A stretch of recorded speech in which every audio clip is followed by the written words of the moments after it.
unclear at this point. Late last night, it still appeared to be kind of a bit of a push and pull of narratives between Hamas and the Israeli government. It's important to note that while the ceasefire agreement does oblige Hamas to inform Israel ahead of time who are the hostages to be released, there's not a specific hour given.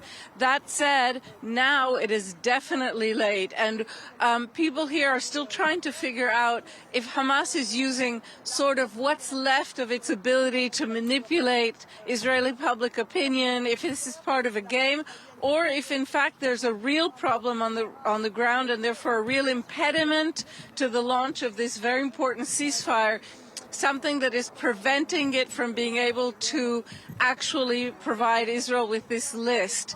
And it's, you know, this doesn't augur well for the start of what was supposed to be a really important process today. But I think we have to wait and see if in the next hour or two they manage to rectify the situation and things get back on track. We're waiting now any second for a statement from the Israeli army spokesman in this respect. And just take us back on that process. What is the plan meant to be?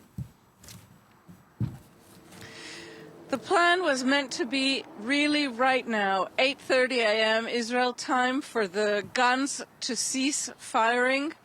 And Israel was already supposed to have a list of 3 out of 33 hostages that are slated to be released in the first phase. So the first 42 days of this ceasefire agreement, 3 of those, the first 3 were supposed to be released today, and those names were already supposed to be in Israeli hands. This is important not just for their families, but because Israel will release a specific number of prisoners in connection to those Israelis released. In other words, if these are Israeli civilians released, Israel's expected to release 30 Palestinian prisoners for each civilian. If these are young soldiers, if these are military people, Israel's expected to release 50 for every Israeli release. So right now, everything is suspended, at least until we understand what's going on Hamas's side. And there is generally a sense that if it does come into effect eventually, this ceasefire is expected to be a more permanent one than we saw in November in 2023. That's right. That is exactly what President Joe Biden announced unequivocally when he made a speech presenting this ceasefire arrangement to the world just 3 days ago.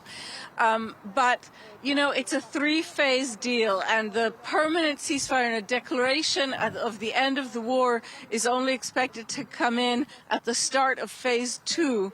And we first have to embark on phase 1, and that's a 6-week phase. So I think it may be a bit early to contemplate a complete end to the war, although I have to say that there is a deep, deep thirst for that on both sides of this border.